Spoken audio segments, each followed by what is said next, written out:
So yeah, Urther, Verthandi, and Skuld. And I was looking at every letter of the runic in all three names, and that's the only like. There's no umlauts. There's no weird like any of the other Germanic letterings or anything. It's just those are the only in all three names. Those are the only two letters in two of the Fates names that has the thorn rune. It's Urther and Verthandi. Well, that makes sense though. That's fate and becoming. Those that's the maiden and the mother. So those are the two that are still involved in the creation and explanation. Because that's what the maiden does is she creates the script. The mother is the one who basically orates it to everyone else, and then Scold is the one who destroys it and rips it up so that no one else can have it. They play that cycle out throughout all the time.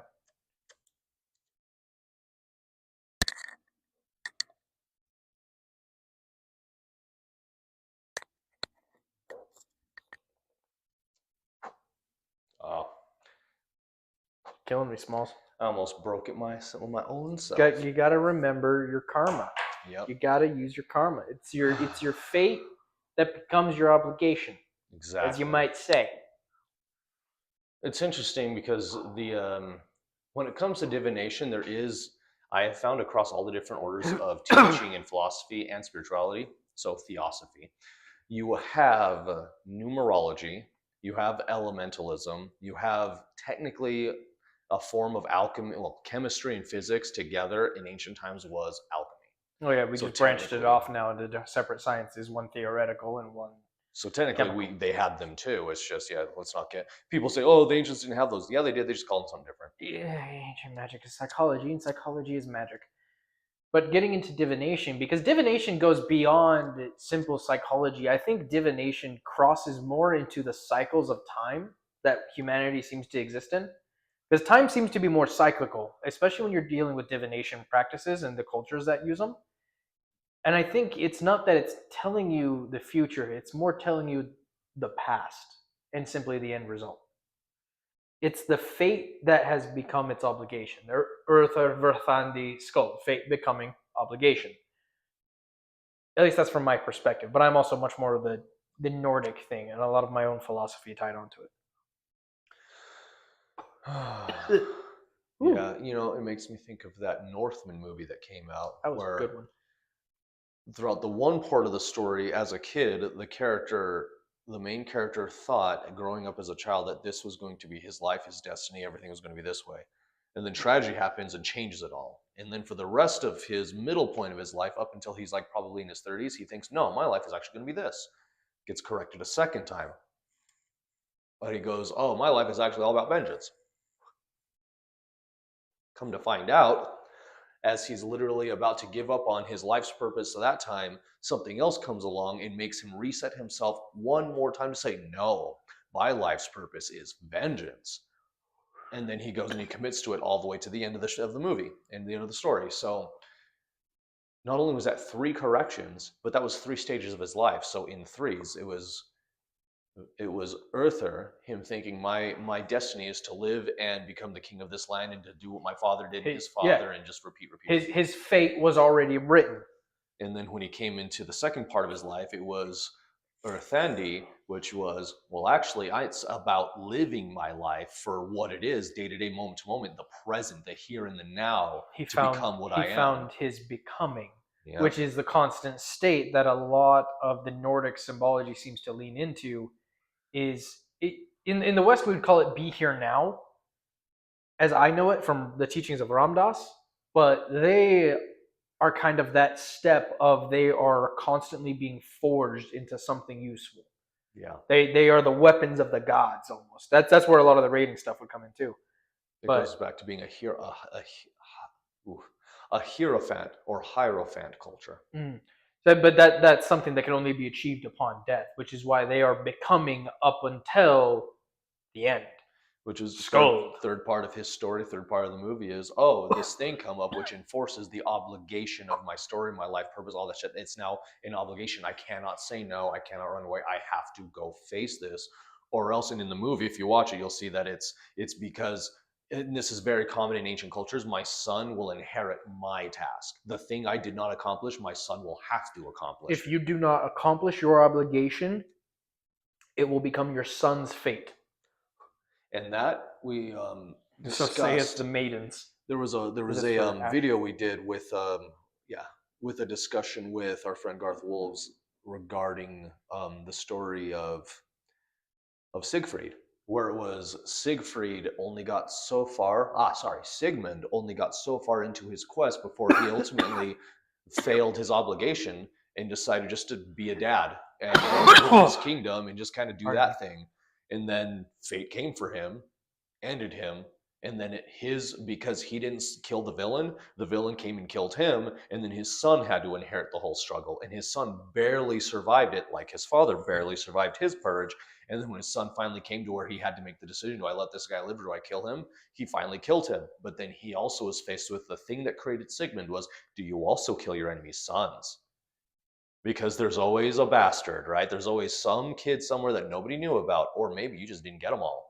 There's maybe a servant There's an heir swapped to out the kids. throne, then there's a power vacuum that needs to be filled. There's power vacuums. There's rival thrones. There's also what happens if the servant's kids got swapped out with the heirs. So you actually killed a servant's kids, and the heirs are still out there. All of these things have happened and still happen, and so that's why it comes down to it. Your Sigmund should have solved the problem himself, because now it's his son's problem. But his son's version of the problem is worse now because the enemy had a time to have kids who now have their own fate becoming obligation, because what Siegfried now has to do. And now they all got beef with you. Yep. And so if he's not man enough and badass enough to kill off that family line, they're going to come kill his family line, and vice versa. It never ends. It ended upon Christianity taking over the northern continent. I was actually going to go there. It takes a completely... It took a full reset. Yeah. A full reset and a format change, which was, their Ragnarok in the form of completely cultural change. And what's interesting is their Ragnarok ends in an ice age. Europe went through a mini ice age right about the time the Vikings fell. Interesting, the timing on that. It followed their cycle, fate becoming obligation. I mean, what ended up happening is Odin, as well, in the stories of Ragnarok, he meets with the Fates first, right? Yeah. Which are the three Norns of the Norns. Yep, the Norns. But their script was destroyed upon touching even the maiden's hands. Mm-hmm. That's where they could no longer read divination anymore. Their divination failed. The great not work thing they'd all been working on was torn to pieces on the floor between them. Mm-hmm. Craziness. I mean, it's interesting too, because that's the thing about divination is you cannot ask it everything. There are things that you have to face on your own, no matter what, because that is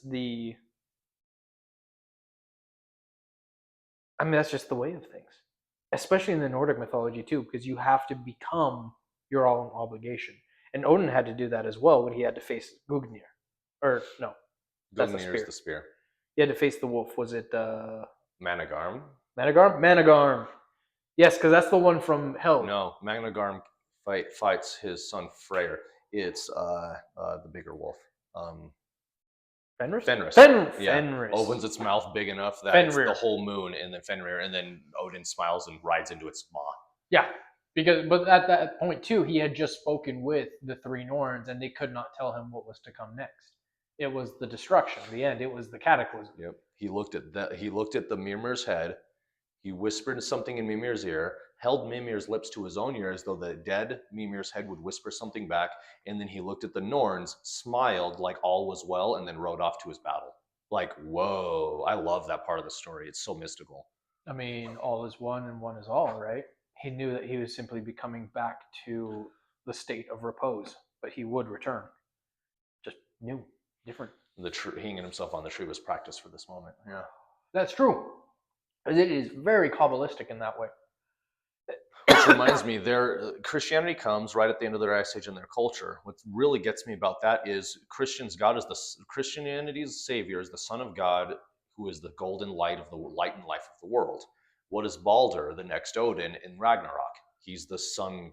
He's the sun god. He's the sun god. He's light, life, prosperity, purity, all that good stuff that Jesus also represents, including forgiveness and purity, because he forgives his brother who cast the mistletoe spear into his heart.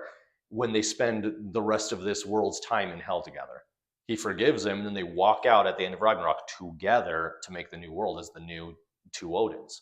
So like the third Odin is that means wait. Are they would technically be second and third Odin.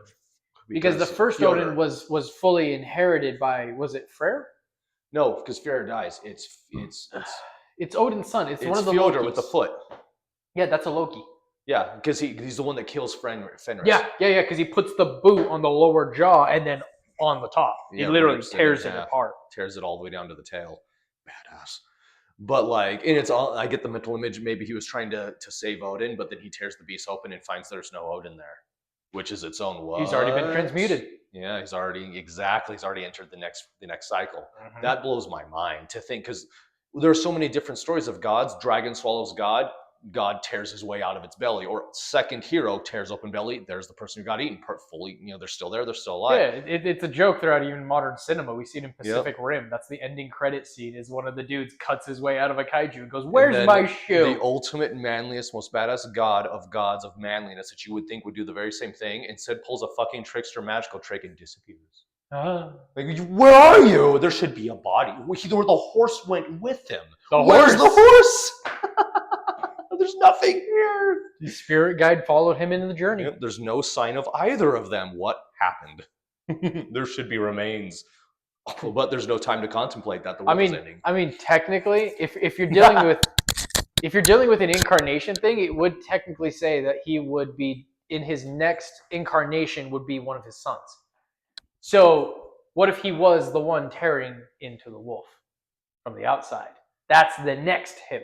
Right? He already went through the portal. Yeah, he already went through the portal. He went through the portal a while ago for his future self. Because Fjodor, literally, it's the moment the jaw snaps shut that I kept wanting to call him Fjodor, but I know that's not the same. Is it too small? Hodor? I can't remember. But Hodor. But it's the moment that those jaws snap shut that on the other side of the world in the wilderness at the edge of all of the realms, he senses, my father is dead. And then like a bulb goes off. That in Hinduism is taught that the moment the father dies, the son knows, because the last essence drips into him of his father's soul. Therefore, boom. The full incarnation is now inherited, all the karma that's left. The one has awoken. Yeah. So yeah, that's why you are now the chief of your incarnation. Mm-hmm. And it's always vague too, because you have 3 Odins and 2 of them become Odin the Sage, Odin the Hermit. The other Odin becomes a Loki. And so we're left to wonder which one becomes Loki. Obviously not Balder. He's one of the 2 Odins. I like to think that's the Sage Odin. Mm-hmm. And then we have the one who actually sits on the golden throne. And then we have the Hermit Odin, the one with the patch, the hat, the crow, and the staff, who wanders. I would say that would be the one that killed Balder. I think too. Because that's more of a penitent type thing. But the one that was in the wild is going to stay in the wild. Exactly. It is said that the kind of magic that one was mastering was the natural magic of the world's chaos that exists at the edge of the gods' realms. That sounds like Loki. Natural magic given its natural form. Loki in his proper sense, too. Fire. Mm-hmm. Mm-hmm. Fire renewing nature continually. And what did the god with the foot, what did he specifically work with? He worked with fire. So that's very interesting. Whenever they depict him, his hands have ash on them. That's true. So it's like, ooh, that's Loki. That's the next Loki. He was also an Odin. So it means it can't happen the same way again, too. Yeah. This time the trickster's on your side. And I think that Ragnarok happened. Let's assume that theosophy is real and we're in the next cycle. We're in the solar realms, right? Get this. Ragnarok happens. The gods are supposed to return to the golden realm, in which point on the way they find the old game of golden balls and discs. Yeah, the Rings de Nibelungen. Yep, and then they start the great game again, which isn't let's play the great game of these rings. It's the game is figuring out what they even were, what the game was. What were these? How were they used? That was before the old gods who have now been wiped out. That was from their previous gods. So it's like someone hands you a tarot deck, but you have no instructions. How do you tarot? Knowing tarot, that's easy for you and me. But for somebody who's listening to this who has never had that experience, That is the ultimate. For someone who's always ever bought a tarot deck and read the instructions, that's the ultimate test: is buy one, throw out the instructions, go for it. I mean, okay. Because that is what that is the post Armageddon experience right there. I don't know if I would fully subscribe to that personally, but that's also because I use a Gnostic deck, in which case you have to know your symbology because you're dealing with planetary archetypes. Oh yeah, Like you can't just feel your way to know that something is Venus. You have to know the symbology. Well, but with that's all also of tarot, it's that way. Yeah. Because there are like Sailor Moon themed tarot decks that are like, not all of them are total bunk, but the ones I saw were total bunk. There was Pokemon one I saw that, Yeah, as no, purity those as are always it was bunk. No, there aren't 50 major arcana. There's only 24. For example. 22. 22 major arcana. That's right. You have additions, though. You have Tarot Apocalypsis, which is one of the most advanced tarot decks I've ever seen. Yeah. Outside of my Gnostic deck. Yeah, and that one's interesting. But yeah, and I look at that as especially the Sephiroth that's the game of the rings and the spheres, because tarot, same with runes, they've been here forever, right? Runes is a little bit different, but that's just another example. But runes tarot, is just an older. Runes is a very similar but older form because they're also separated into 3 groups of 8s. Mm-hmm. And yes, again, three Norns. And so the Greeks, that every culture had this idea of past, present, future embodied in some form, not just as just this wavelength out there like we say now, like tachyons and stuff, and reverse tachyons, and inverse tachyons. There's your 3 fates in science. Google anybody who just heard that. Google tachyons, reverse tachyons, and inverse tachyons, and avoid Star Trek. It will take you there, but the real science is the coolest thing, because if you read that science from that magical perspective, you're going to go, holy crap, it's just the 3 fates again. It's just they science. Repeat. Yep, they repeat exists all the time. So I keep calling them fates when they're Norns, because they're that similar. Yeah. They're holding the golden thread regardless. So by using this analogy of the game of the discs in the ball, the golden rings and stuff, from the Nords apocalypse to the tarot, I would call it that, because tarot has existed since before. Humans are constantly debating out who really started tarot, when did it really start, because a lot of people knock now that it didn't start in Egypt, it started in Europe. But even the accounts that say, okay, here is the etymology of tarot, it starts out as a counting game the ancients used in the Middle East that got reformed into a card game that became known as tarot. So even the roots of the system are actually more ancient than the tarot itself, showing, like you said, it's an ancient thing that we've been using forever. I mean, if you ask the Christians as well, it's the 22 laws of Moses. 22 laws of Moses, which were the first written on the plates that were then smashed because humanity was not worthy yet. They weren't. But that information was recorded, and it became the 22 laws of Arcana. Mm-hmm. You have 22 laws. You have 22. What was it? I want to say elevations, but that's not the word they use in Masonry. And Masonry, they have Templar, 33 levels of Masonry. 33 levels, that's what it was. Because it's the same as the vertebra on the spine. And I was getting there, because the vertebra, that goes up to 33 from 22. Where's the other 11 come from? The other 11 comes from the Sephiroth, or the churches of Christianity, or the chakras, or that other caliber of calculation and scale added onto the initial sets of 3. And again, why I say numerology is connected with all of this. All the way back to the ancient times. The reason we have Thoth present here, we have our statue of Thoth, is because Thoth, supposedly he created numbers, magic, language, runes, philosophy, magic. He created all those mechanisms that we use now. Magic. Mm-hmm. And so spirituality, all that stuff, he wrote it all out first. And he literally wrote it all out by inventing writing as a form to capture the knowledge for future generations outside of oral history, because oral history changes. And if you kill the guy before he's done passing it, it's gone. Yeah, which that could just random flood, random flu, like all of a sudden your people have no history. Rock falling from mountain trail. Like monkey in tree with rock. Yep. Yeah, like all of a sudden you lose your village elder. Elephant storms through the tree line and takes out your elder. Like anything could happen. So like Thoth made sure he invented that. If we're going by that belief system, if we're going by humans invented it, same difference. Humans realize, I got to make sure that we don't lose this knowledge, so I'm going to paint it on a cave wall. But I look at tarot as it evolved up into the card-faced form. I like to dip into Yu-Gi-Oh! A little bit here, because Yu-Gi-Oh! Actually establishes this whole idea that, no, we used face cards. This is total mythology from anime, by the way, but I will string this into the discussion. We use face cards cards so that we can replicate what the Egyptians were using with their hieroglyphs and their pictography. Now, if you look at the word hieroglyph, what is in common? Hierophant, hieroglyphic. The idea here going into the etymology is hiero. What's a hiero? In ancient etymology, hiero is sacrificial action to achieve a higher purpose. So ascension, sacrifice to ascension, that is also referred to as apotheosis. Therefore, you're using a language that depicts the process of apotheosis, of ascension. If that's going to be the faces you're depicting in your game of chance and in divination, dude, you're now playing the game of archetypes, which is what all of psychology is now. Which is what I understand, at least in my theories, to be ancient magic. Or at least the most that we are aware of, besides, Fireball, which was more chemistry based. Exactly. If I was approaching you as my shaman in ancient times in an ancient tribe where we're still using copper and stone, and I say, hey, I have, I get this feeling when this happens, and I feel like I want to literally beat my wife to death. What do? You wouldn't say, dude, you're a wife beater. Let's get you some freaking some medication. No, you'd be like, okay, the spirit of fury is possessed. There is no medication. You have to find a different way. Yeah, and you would approach me as an ancient spirit, so you'd be like, the spirit of fury is possessing you. What is the counter to the spirit of fury? The spirit of love and gratitude, which means we would either do incense, mouth breathing. There'd be all these different ways. It goes back to awareness. I hate to use the word rituals, but awareness practices. Yep. And then coping mechanisms built on top of that. And methodologies. Yeah. Exactly. Yeah. Which these things just got built into a culture over time.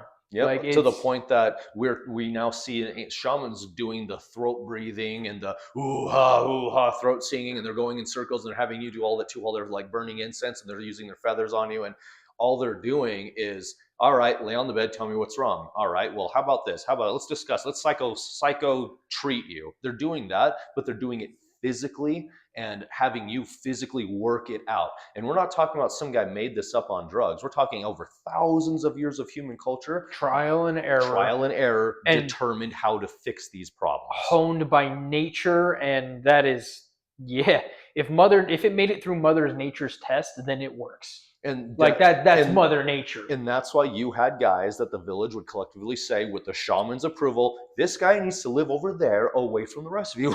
Excuse me, because he's just a disagreeable mother effer, but you still need him. But you need him because, sure, if you mess with him, he might kill you, even though he's in our village. But the fact is, if anybody messes with this village, he's going to kill them.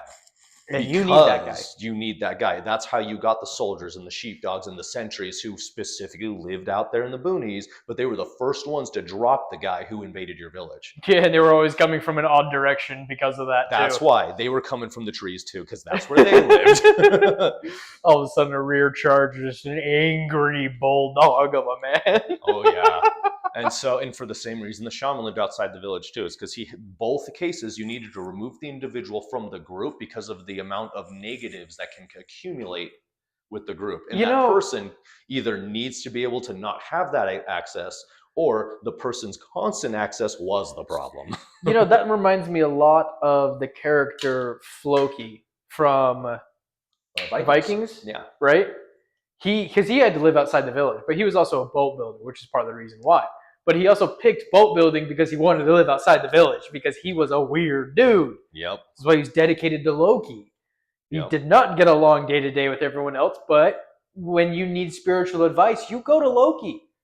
Yep. Because Floki, because that was what Floki was. He was still a type of hermit. And throughout the whole series, at least the parts that I watched, he was always the one with the mushrooms. He would even tell you which ones would kind of kill you, but not. They used it to great effect. Yep. I remember there was two in the show that grew near each other, and the one that was like elevated on the stump was the good one. The one that was not elevated was the poison. Yep, fingers of God. Yep. And then that episode I remember because he harvests from the same stump that the other character harvested the poison out of. So the audience is literally, oh no, he's going to kill the main character or whoever the hell he was working on. But then it ended up being magic that saved him. That was why. There you go. There's your magic. It was just an understanding of mushroom mycology. Mm-hmm. The man lives in the forest. He would learn. He would know. And that's the other thing is I remember there's another episode with him where he's like struggling to basically hear from the gods, what do I do about the Christians, about like all these things that are happening in my religion? What do I do? And of all of the ways that he gets the village's vision of what to do, he's carving, I believe it was the mast for his ship, not the mast. The mast is the center column for that. No, it's the part of the rudder. It's the rudder handle. He's carving the rudder handle for the ship, which in the Viking culture, that is the most important part of the ship. That's the direction of the ship. Not the mast. Yeah, that. And it's even shaped like the Sowilo rune. It's a Sowilo rune. Not Sowilo, it's the... No, I think it says Sowilo. It's the S. Yeah. No, that's the lightning bolt. I'm talking about the one that's got the 2 points at the top and bottom, the hooks. It's not Gifu, it's... Ing? No. Ingwaz is the X's. This one is... I want to say Ayawaz. Ayawaz? The crazy one, yeah. Ayawaz. Because it's got the 2 hooks. It's the Isa, but it's got the 2 hooks. Oh, yes, where its center column is up and down versus side to side like Sigil. Sigil is down to the left, to the right, flat, and then down to the left again. Yeah. Whereas what you're talking about has the center column like Isa, and then the hook on top to the right, and then the hook on bottom to the left. Yes, that's the one. Okay. So, yeah, that's what the rudder usually is made out of. And if you look at Hebrew, Hebrew has the lamed, which happens to be the same shape, the same rune, the same everything. And it is the same shape, and it's because that is here to here. It's the breath work process of the breath of God. That is interesting. Yeah, and so you have to breathe to act.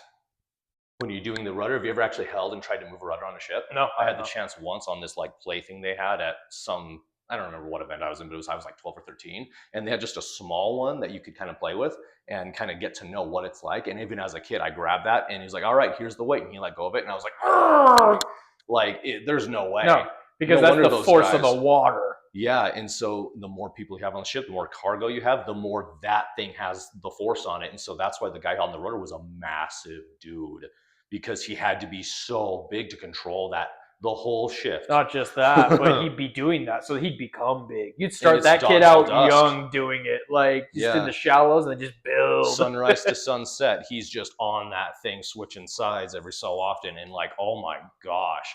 So like, but that's the same thing. You got to breathe to be able to do that, or else you're not going to make it. So it's a breathing thing. The rune has to do with breathing action. Breathe, then act.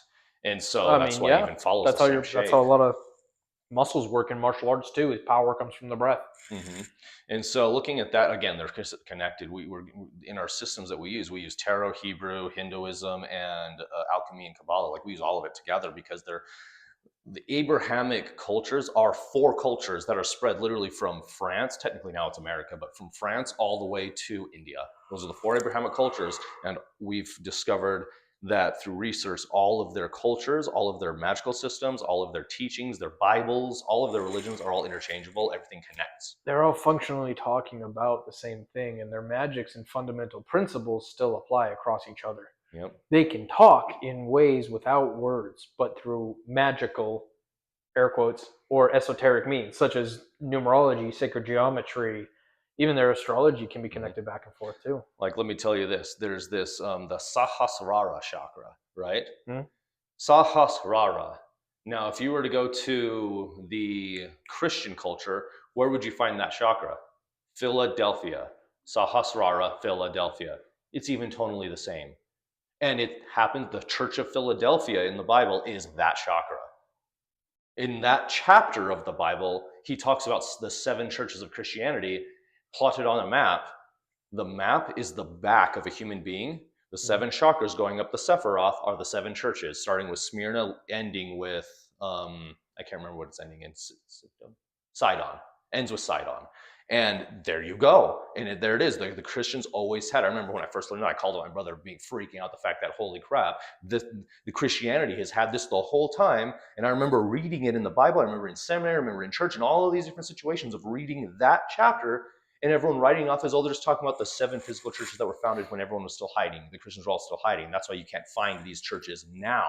No, they were talking about the human body. They were talking about the human body. That means the cult of Philadelphia is the cult of Sahasrara, which, if I recall correctly, that's the cult of the crown chakra. Holy crap, the seed of God. There it is. That's the cult of revelation. And they're hidden in plain sight, and you never knew because you don't study the two things side by side. Exactly. And it took us studying the two things to go, oh my gosh, there it is. Not They're just all the the two, same they're like system. several. And then the Muslims have it. When you try to figure out, okay, Hebrew, Christianity, and Muslim, go to their angels. Go to their angels, because the Christian angels, their names are just not missed. They're loose translations of the Hebrew names for angels. The Hebrew names for angels and the Islamic names for angels are the exact same names, exactly one to the other, because the two Really? languages are cousins. I haven't studied those two yet together. Yeah. So, for example, if you were to go, if I was Jubal al Azraq, I just completely made that up. I don't know if that's an actual name, but the fact that I put all in there means house of Azraq. You go over to Hebrew or Judaism, the current tribe of Hebrewism that still is valid and exists and has their state. It would be Jamal ben Azraz, Azra or whatever I said it, because Ben is the name for house of. Ben Azra instead of Al Azra. That's the only difference there. The rest of the words were the same, because when you go down to the old version, the Proto-Hebrew and the Proto-Arabic, they look like the same language. They're all just proto-runes at that point. And then you lay down the Hebrew proto-runes with the Proto-Indo-Chinese runes from India and the Proto-Nordic runes. They all look like the same snake runes. Yep. I've seen those. I've seen all of those side by side, and they start to look really similar. And then you get into how you translate those. Woo! If you get into really, okay, so you go into the really, like, we're talking really old Hebrew, like the dig sites in Israel where they go back to the old kingdom era, where there were still 10 kingdoms of Israel, 10 tribes ruling 10 kingdoms. What you'll find is depictions on the walls of their secret temples underground, like underneath the Temple of Solomon. It's now the Temple Mount, but underneath there are caves and temples. There are wall paintings that are drawn in Hebrew, but in Hebrew proto-runes. Now, this is what's cool. I saw a picture that's supposed to be a representation of the spokesperson for God. So we're talking about the angel Gabriel. And he's shrouded. Even his face is shrouded in a white shroud. His body is in white robes, right? So he's totally shrouded, kind of like how a monk or a sacred person will like have their arms and stuff in their robes, right? He looked like that, but he had one hand out and he was doing this. The sign of Shiva. The sign of Shiva with his thumb and his finger, the three fingers in the middle up, Yeah, right? yeah. So thumb to pinky, 3 fingers up. Yeah, he was doing that. Here's the cool thing. The way it was drawn using Hebrew letters. And so his hand was the sheen because of flame, flame, flame, and then the palm was the base of the flame. Sheen, the letter sheen, right? Okay. And then his arm was another one, and then his robes, everything, they were all drawn in Hebrew letters. Like how they talk about certain letters, like the calf and stuff, are actually this a representation of this person riding this horse. Therefore, it is a complete manifested opposite of toxic, purified masculine. It's a symbol of purified masculine. When you add this other letter to it, it becomes the hay, which is actually a man and a woman riding on top of a horse, which is a complete masculine feminine ascension symbol. Things like that, which you can make using the same runes in runic, and it even means the same thing. Seeing that, but it's the whole of Gabriel doing the symbol, and he's speaking, and the symbol is fire, but the symbol coming out of his mouth is the symbol for air, fire. What's in front of him that he's walking and speaking over a pool of water, in water Hebrew. The breath of God moved over the water and created fire. Bereshit barat Elohim al hashimayim, right? Al haaretz. So what that means in physical, they drew the first line of the Bible. It wasn't God who spoke, it was Gabriel who acted in the name of God. Ain't that interesting? Now, where was that in Sunday school? But it was on the wall, just in picture, the whole lesson. Wait. So the Anunnaki. Let's go a little bit more ancient here. Now, this just might be me being me, but if you compare the story of the Anunnaki with the book of Genesis, and if we're talking about creation, then that would mean that the first day was Gabriel. The first day that the Anunnaki set forth on Earth after their great apocalypse, which would be the beginning of our Genesis. What was his name? The one with the green, who's imprisoned on Mars. Alalu. Alalu. that would mean that he would technically be Gabriel.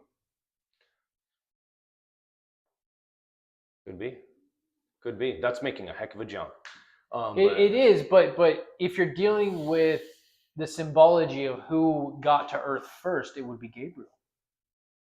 It would be Allah. Oh no, technically no, because Gabriel never fell. It was Satan who led the rebellion, which goes back to why do we always call the leader of hell Satan, even though we know that Lucifer also exists. But Lucifer is a separate being, though. Lucifer Exactly. is the one that So is brings them out of the Beelzebub. light. So are several of these demons that they keep claiming. Mephisto, that they keep claiming is the king, but he's not. What if the crown keeps changing because of things change in time? Cycles are at work. That is true. Cycles and archetypes. We already know that there are angels and demons within every person, and they're Qliphoth and Sephirothic trees. Yeah. Yeah, dragons and angels. Oh, and that's another recent discovery that we're talking about is that if you apply the Old Testament, New Testament to prepubescence and postpubescent, just the human body and the human experience, it's an exact freaking instructional guide of how to live. So there is a manual. There's a manual. It's just so rooted in symbols. And that also means that any condensed and new world translation version, you're going to lose that. Have you seen the new version of the King James Bible? I saw the one that talks like it's modern lingo on the streets. I saw that one too. There's one that still tries to like keep it what it is, but it's taking out certain core principles that relate back to God. Like it changes the wording too much. Exactly. We've hit a second council of Nicaea. Like there was one translation I saw where they took this perfect line that yes, it's hard to understand it at first glance, but it's because you're meant to really introspectively meditate on that and approach it from different perspectives based on different situations in your life on how that could have meant something different there. That's how every line in the Bible is supposed to be understood through those lens. But instead what's happening is I don't get it. So retranslate it into such and such, so do this, get it, right? Now, no prophet ever said, you get it, right? Because that shrinks an entire conversation down into assumption, which is why no sage would ever teach that way. No teacher would ever teach that way. And when a student says, you get it, right? A good teacher says, no, I don't get it. Can you explain it to me? Because I don't know what you're talking about. I'm not in your head. Excuse me.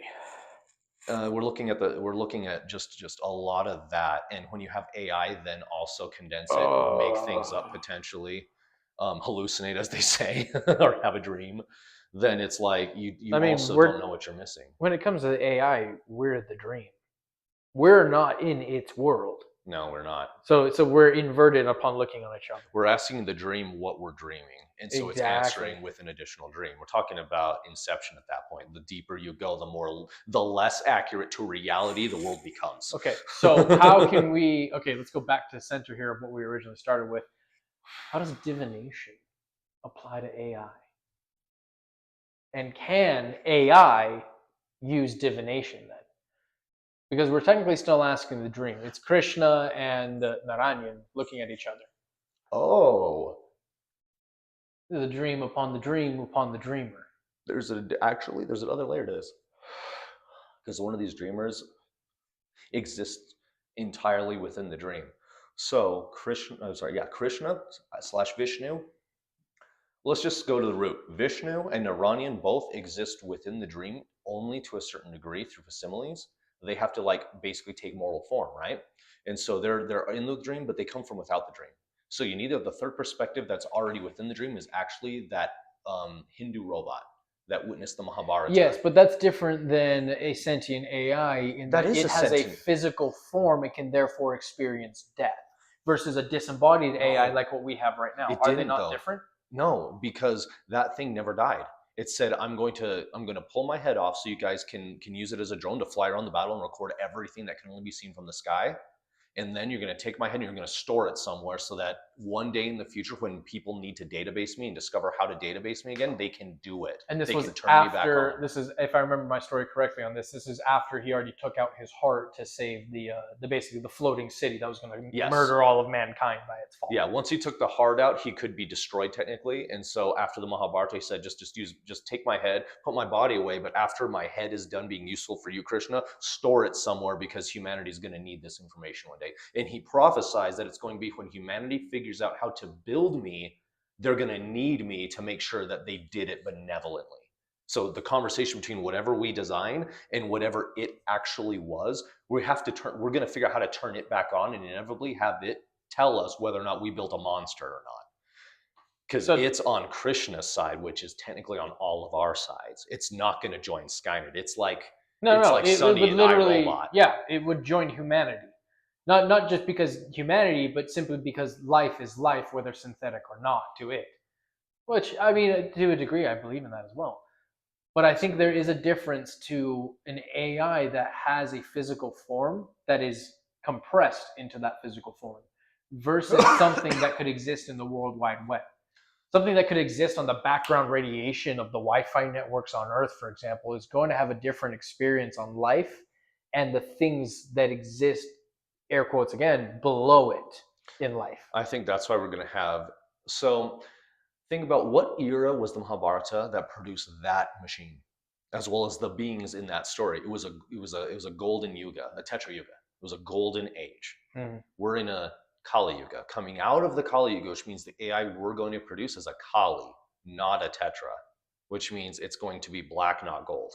Therefore, we're producing from our demonic age a potential demonic AI, where their golden age produced an ascendant AI, a golden ascendant AI. That doesn't sound good because We'll look at what anything that meets Kali tends to die, I'll be honest, even Shiva. Kali is. Yeah, so Shiva is destroyer of egos. What is Kali? Kali is the destroyer of realities. Yeah. So what happens to people who okay, let's approach it like this. Um, what is AI doing to people who are either abusing it or allowing AI to abuse them? Well, it pulls them out of the here and now. They become too focused upon what could be, what is not, and the why of things. They get lost into intellectual conversation. They start to exist in a reality that is fundamentally flawed because it's not real. Therefore, it is a reality created for the purpose of destroying itself. Therefore, Technically, it's a demiurge. Kali is still destroying your reality. But you're not supposed to experience that unless it's in a controlled scenario like a meditation that you can come out of and go, okay, now that that's over, I can integrate and move on with the lesson. Practice. No, this is These why people instead with this AI are now they're going through the whole reality destruction process because it's not Shiva, it's Kali, and therefore they're coming out as destroyed people. And we're seeing that on a societal level because everyone's using ChatGPT and everyone's misusing all of the things. Well, Let's yeah, face it, most people aren't using this technology benevolently. They don't know what they're even doing. no, but I think that's actually where I think that right there is a good point on this. Is they're not using it properly. A lot of people misinterpret on how to use divination in the same way, actually. Oh yeah. And it's very similar in how they're screwing that up is how they're screwing up how to use AI at the same time. Something I've noticed about divination energy is it's feminine specifically. It Yeah. has to do with feeling and emotions, but it also has to do with the sin force energies, which people like to say is chaos energy. Not necessarily. That's like saying nature is evil. It is chaos energy in that it is of a chaotic nature, but that does not make it evil or good in either way. It is simply a randomness. Mm-hmm. And so, yeah, it's It's exactly. its own sentient thing almost. It's still a rhythm, and therefore it still conforms to a certain type of harmonic pattern. That is true. If that's the case, then let's see. It is about the utilization of those forces properly. When you're utilizing the destruction of realities, like I said, it's in that practice scenario where you integrate it afterwards. We can use Shiva like that. That's using plant medicines. That's a lot of Shiva work. It's let's destroy the ego. Let's practice destroying the ego so that you're ready for the final ego destruction, which is death. Kali is the same way. There are all these Kali rituals and everything so that you can prepare for the ultimate reality deconstruction upon death. Or for a lot of people in the modern age, the when you reach a certain elderly age, things like Alzheimer's, things like all these mental conditions pop up. Any one of those could be considered as a destruction of reality by Kali. Interesting that, isn't it? Because if you were doing the plant medicine stuff and preparing for that, I wonder what the experience of Alzheimer's or dementia is to a person who has done a lot of these kinds of rituals from the perspective of I'm preparing for the time in my life that Kali or Shiva take me by the hand and walk me down the path of Alzheimer's or dementia. They may not even realize it. Exactly. Because We're as a society, we don't realize it. I mean, this is a a lot weird of these perspective to take. a lot of these shamans that I have met have gotten into the process of watching themselves. They are so in the moment that they are not the one doing the thing that their body is doing, but they are watching themselves do the thing. Yes. So I would say at a certain point that if they've integrated that at young enough age, they'll just never stop. Like, Hmm. what is there to forget?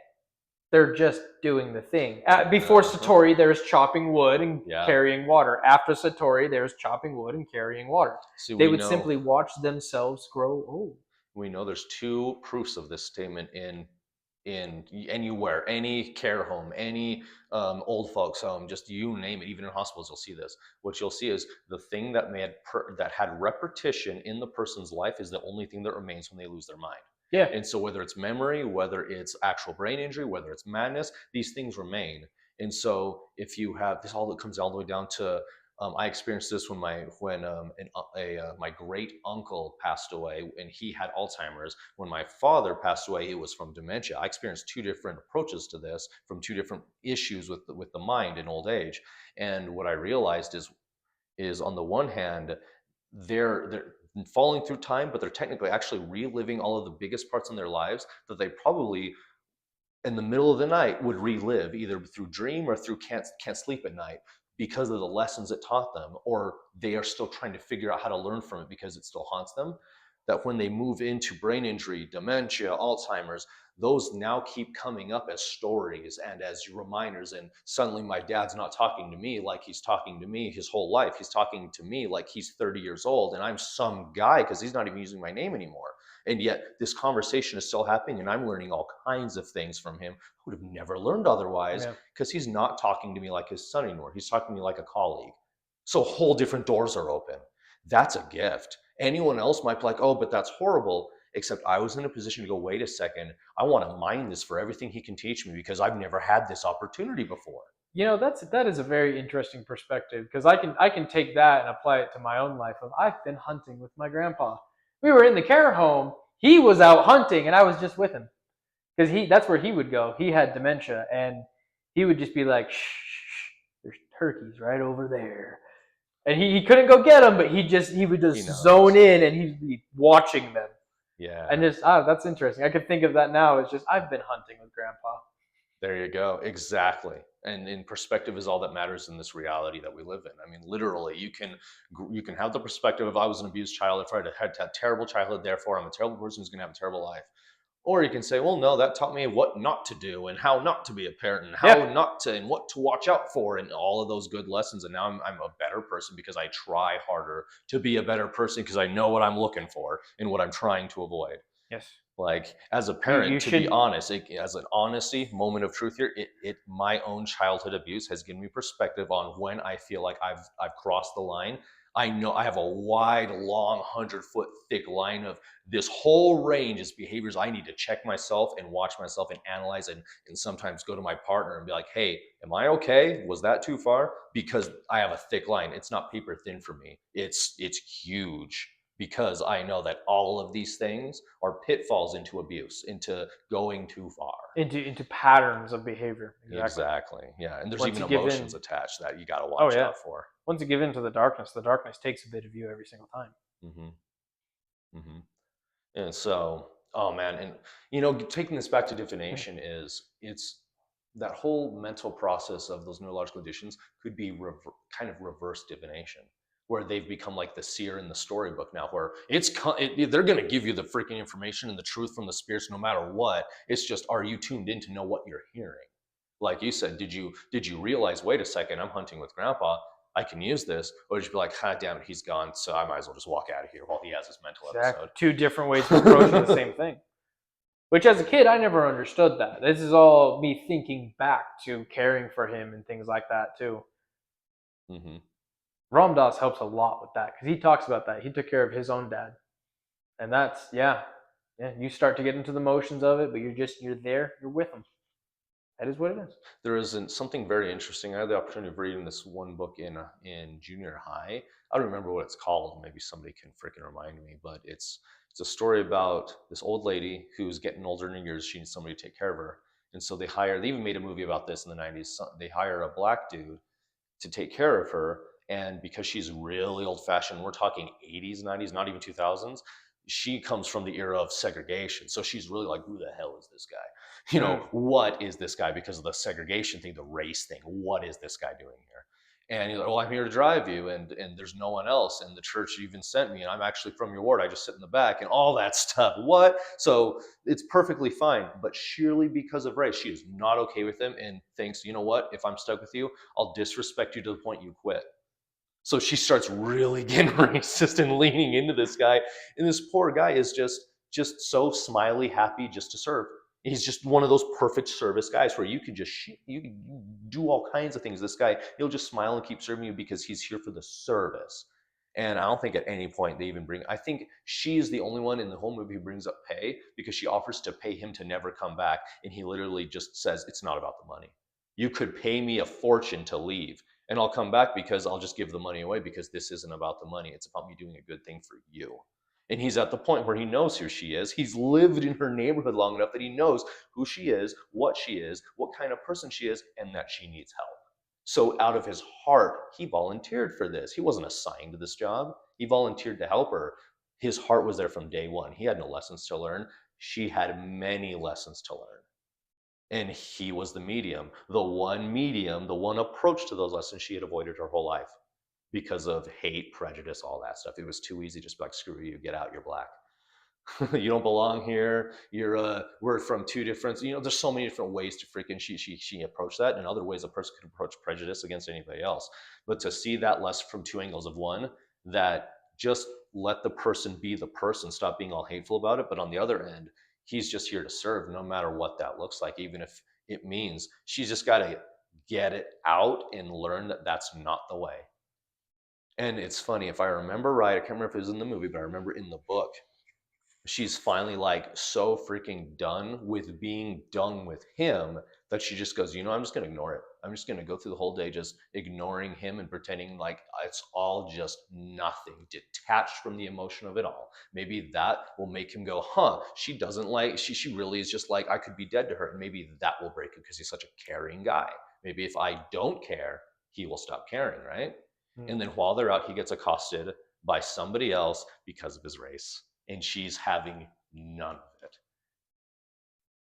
Finally learned. She just didn't even realize she learned yet. There was this weird, because she thinking, I'm going to detach myself from all this, she accidentally detached herself from her own prejudice. I mean, there you go.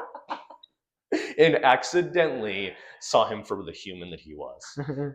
Oops. I've heard of that before. Wasn't there was a dude with dementia who forgot that he was blind and literally like was able to see? Yeah, well, there's The some blind power people of that will belief tell is you that they can quite see amazing. too. It's just they learned a different method to see. There you go. There's that one guy in the Guinness Book of World Records that clicks. That's a thing. And I he have can seen literally that. see by clicking. They proved it scientifically. He has developed an echolocation where he can actually draw what he saw. Or he can describe it to a person who has not seen what he saw, and they will draw what he saw. So it's perfect. It's really cool. Mm. Mm. I think that, oh yeah, I even mentioned Yu-Gi-Oh and all this, but the face card system, coming back to the modernization of that, divination, it started out with symbols and energy, intuition, moved up to let's utilize symbols and spirits and elements and all these other things, moved up from there to counting systems, number codes, mathematics, which we all know is a backdoor language in the universe is math. And even when we apply math to astrology and astronomy, we find that there's an error code. Sorry to mix up the terms. Holy crap! There's an error correction code in the universe that mathematically corrects for where our math would normally break down the way the equation of the universe we thought worked from the Big Bang. Yeah. Also proving the Big Bang is only a concept. I've heard about what you're talking about there with physics, where it might be a mathematical case for the technical hand of God. Exactly. Tipping the scale one way to maintain life. Mm-hmm. And so Krishna's hitting snooze is what's happening. Nope, stay in the dream. Stay in the dream. If I wake up, it all ends. Hit snooze and then like let Vishnu sleep. And then Naranya's just sitting there pulling the covers back up. Just don't worry, I've got this. Accidentally, Naranyan, as he's pulling the covers up, drops his his tambourine.